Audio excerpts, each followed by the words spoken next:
На огромном строительном заводе стояла гнетущая тишина. Еще утром здесь гремели краны, гудели компрессоры и кипела работа, а теперь все замерло.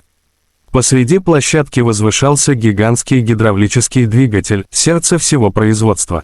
Именно он приводил в движение механизмы, от которых зависел весь процесс. Но несколько часов назад двигатель вдруг остановился, без всяких предупреждений. Рабочие, испуганные и растерянные, стояли вокруг машины, не зная, что делать. Несколько инженеров пытались разобраться, открывали панели, проверяли провода и клапаны, но каждый их шаг только усугублял тревогу. Один из старших мастеров выругался, вытирая пот со лба. Этот двигатель стоит 100 миллионов рупий. Если он не заработает сегодня, проект задержится на неделе. Руководитель завода ходил из стороны в сторону, нервно звоня кому-то по телефону. Он уже позвал лучших специалистов из города, но даже они развели руками, никто не мог понять, что случилось. Каждая минута простоя означала новые убытки. Люди чувствовали себя бессильными. Солнце клонилось к закату, металл остывал, и вместе с ним остывала надежда. В воздухе повисла тревожная тишина, нарушаемая лишь звуком капающего масла и редкими вздохами рабочих.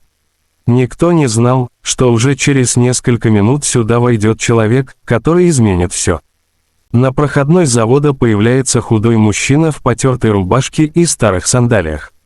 В руках маленькая сумка с инструментами, потертая от времени.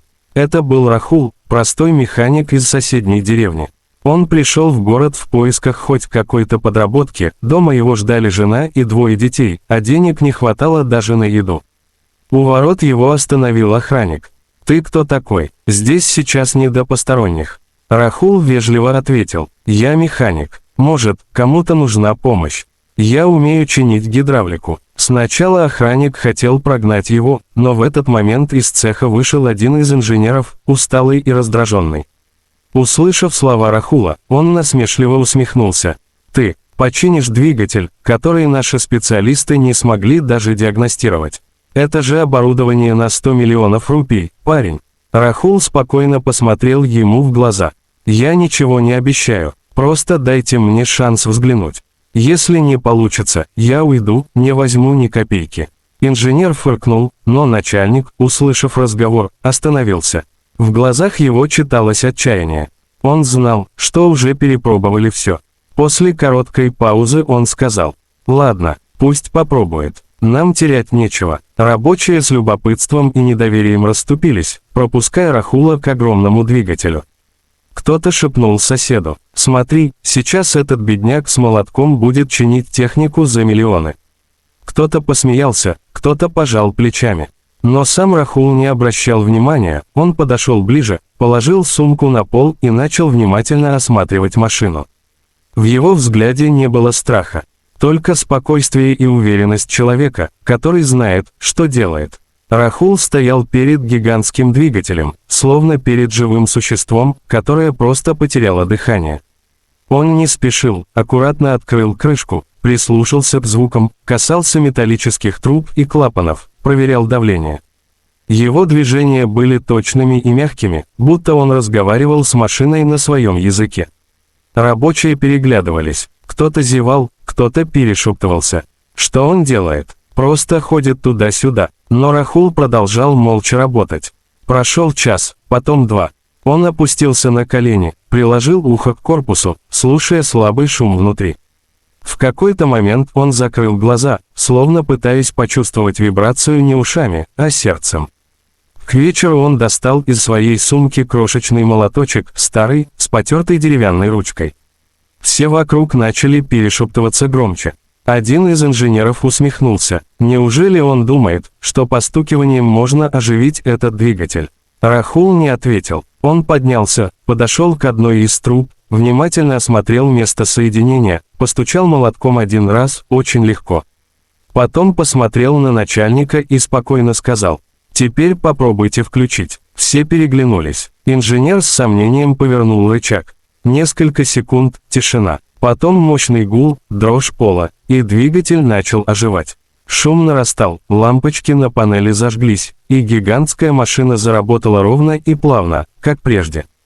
На заводе раздались возгласы, кто-то вскрикнул, кто-то хлопнул в ладони, кто-то просто стоял, не веря своим глазам. Тот самый двигатель, который не могли запустить лучшие специалисты, теперь работал после одного легкого удара бедного механика. Рахул лишь тихо вытер руки тряпкой и улыбнулся, будто починил не чудо-машину, а обычный мотор в мастерской. Когда двигатель наконец заработал, завод взорвался радостью. Рабочие кричали, хлопали в ладони, кто-то даже засвистел. Люди подбегали к машине, будто хотели убедиться, что это не сон. Огромная конструкция гудела ровно и мощно, будто ни на минуту не переставала работать. Начальник, все еще ошеломленный, подошел к Рахулу. Его лицо было смесью удивления и восторга. «Ты спас нам миллионы. Скажи, сколько тебе заплатить?» – спросил он, открывая блокнот. Рахул помолчал секунду, потом спокойно ответил. «Я выставлю счет сам. Пусть все будет по-честному». Он достал из своей маленькой сумки листок бумаги и аккуратно написал несколько строк. Начальник взял лист и прочитал вслух. Общий счет – 10 тысяч рупий. Толпа замерла. Один из инженеров, тот самый, что смеялся над ним, хмыкнул. 10 тысяч. За один удар молотком. Рахул не обиделся, просто улыбнулся. «За удар – 10 рупий», – сказал он спокойно, – «а за знание, куда именно нужно ударить, 9990». Эти слова повисли в воздухе, будто ударили сильнее молотка. Все вокруг притихли, инженеры переглянулись, и на их лицах появилось уважение. Начальник кивнул, с легкой улыбкой протянул руку Рахулу. «Ты прав. Настоящее мастерство не в силе, а в понимании». Он достал конверт, аккуратно положил туда деньги и отдал механику. Рахул взял оплату, поблагодарил и, не дожидаясь аплодисментов, собрал инструменты и направился к выходу. Люди расступались перед ним, провожая взглядами. В их глазах больше не было насмешки, только восхищение и уважение к человеку, который одним касанием вернул к жизни то, что считали потерянным. На следующее утро разговоры о бедном механике заполнили весь завод. Рабочие пересказывали историю с восхищением, добавляя все новые детали, кто-то говорил, что он понял проблему по звуку, кто-то, что почувствовал неисправность руками.